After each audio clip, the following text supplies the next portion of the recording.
Anakin pleads with Windu to let Palpatine stand trial. Asking Windu for a second time, he agrees. Palpatine, realising he can't take on both, not after already growing tired from his fight just moments ago, force pushes the pair back and rolls out of the window, falling to the streets below, but guiding himself with a push to a platform where he had a shuttle waiting alongside some clone troopers. Upon entering, he executed Order 66. Years of planning and manipulation were not about to go down the drain, and Order 66 would at least buy him some momentary thinking time. Getting up and calling attention to all available Jedi stationed at the Senate ran to Palpatine's platform. Taking off in time, his ship flew into the city's skyline, but Anakin and Windu weren't far behind. A chase ensued, and the execution of the Jedi began on the streets below. With Anakin's expert pilot skills, they were too much for the clones transporting Palpatine to safety, resulting in a crash, sending Palpatine's ship to the streets below. The two Jedi quickly landed their ship and jumped out, activating their lightsabers. As clones dragged a weakened Palpatine from the wreckage, the citizens gasped in shock. Seeing their Supreme Chancellor in a disfigured state, half his face burnt and weak as anything, they turn, looking to who caused this: the Jedi. As people began to erupt into anger, Coruscant citizens started shouting and harassing the pair, and nearby clones began opening fire. Anakin and Windu knew the political mess this was going to cause, but it would be nothing compared to what would happen if they failed and let Palpatine get away with this. Realizing in the extra time that Palpatine was the one behind Padme's assassination attempts, Anakin too was now ready to do what was necessary. The two Jedis gave each other a nod, moving from a defensive position to an attack stance. They made quick work of the clones. The citizens by this time had run into panic, leaving just a weakened Sidious, Anakin and Windu. Palpatine speaks. Anakin, please, it's not too late. You can still save her. Palpatine's head rolls to the floor, lifeless. Anakin had killed him. Windu put his hand on his shoulder. We're doing the right thing, Skywalker. As more clone ships began to close in, the two ran into the Undercity and looped back to the Jedi Temple. With Anakin now on the side of the Jedi at the time of Order 66, the clones were moving through at a much slower pace, allowing for 90% of the Jedi to survive and escape on a series of cruisers. As the galaxy descended into chaos, with the Jedi escaping en masse in secret to Alderaan, Senator Bail Organa took control of the Galactic Senate of the Republic, ordering the disarming of the clones and their immediate stop of execution. The Jedi across the galaxy made their way back to the temple on Coruscant, many still dead, but most survived the purge. The Jedi called an emergency council meeting, and the next day Anakin is granted the rank of Master. While the Jedi discuss the truth with each other about what happened, the galaxy's turmoil only grows, with talks of Jedi corruption spreading, clips and pictures of the two Jedi being the ones to harm and then murder their Supreme Chancellor. The Chancellor was right, the Jedi were traitors, says one civilian. Protests build outside the Jedi Temple and the Senate, and Bail calls for an emergency Senate hearing. One to be broadcasted galaxy-wide. Representatives from all over fly in, separatist ones alike. Some stay away in protest, but almost all arrive. The Senate is packed. Bail Organa speaks. I come to you today, all of you, a galaxy changed forever. Not as your Supreme Chancellor, not as your separatist Prime Minister, nor your Prince of Alderaan, but as a person, a citizen and a friend.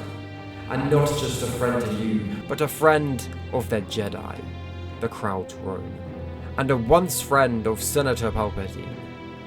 Just as Bail begins to take his stride, someone turns off their pod. You have no proof! Bail attempts to continue. As I was about to begin saying, Chancellor Another senator argues back. We have proof that the Jedi attacked the Chancellor. We have proof of our story. Where's proof of yours? Why should we believe you? We demand proof! And turns off their pod also. One by one, everyone turns off their pods, demanding proof, proof, proof. The Senate grows wild. The people watching across the galaxy begin to shout and moan and groan. More and more pods go out, as Bail fails to unite the Senate, when suddenly, a pod flies out of its space and into the center. Everyone stops in silence. The member in the pod, representative of Chandrila, Mon Mothma.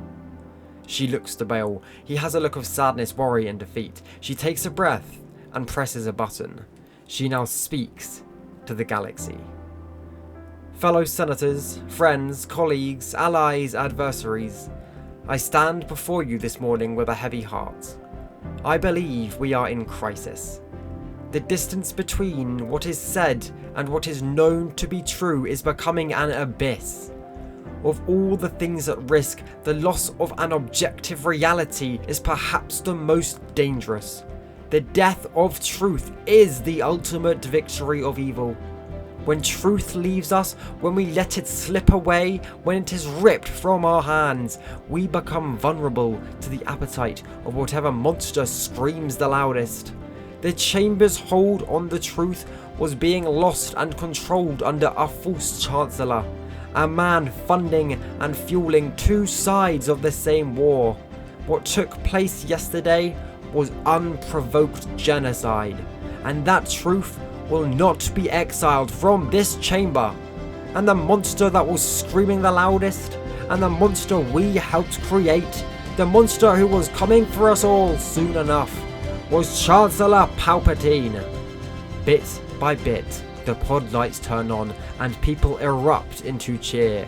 Far and wide across the galaxy, people finally hear and begin to take in what's happened to them. Everyone was played. They are all victims of the same screaming monster. They were all played. But now, they've all won. They are all played by the same man trying to divide them, but now they have an opportunity to become more united than ever. Obi-Wan always knew Anakin and Padme were in a relationship, especially towards the end of the Clone Wars, and as such knew Anakin was hiding something. Sharing the truth to him, Obi-Wan assured Anakin that the fears of Padme's death were nothing but thoughts and manipulations provoked by Palpatine. Understanding and feeling this to be true, his mind's now so much clearer without the stress of the Senate, of the war, impressing the Council and keeping it a secret. He knew his master was right. As Padme goes into labour, the twins are inevitably born happy and healthy, with the Council later finding out soon after. Along with the galaxy, the Jedi too decide it is a time for change, and after much thought, he is allowed to stay in the Order as Master. Maul is brought into custody, and Ahsoka caught up to speed. As the years roll by, the galaxy strives in an era of prolonged peace. Mon Mothma as Supreme Chancellor, the clones keeping the galaxy safe and aiding in natural disasters and working as keepers of the peace. The twins trained up by the best of the best, Ahsoka, Yoda, Obi-Wan, and of course, their father Anakin. All is good, except what will happen when a teenage Luke Skywalker is getting calls from the dark side and guided down the path of darkness from none other than Darth Maul.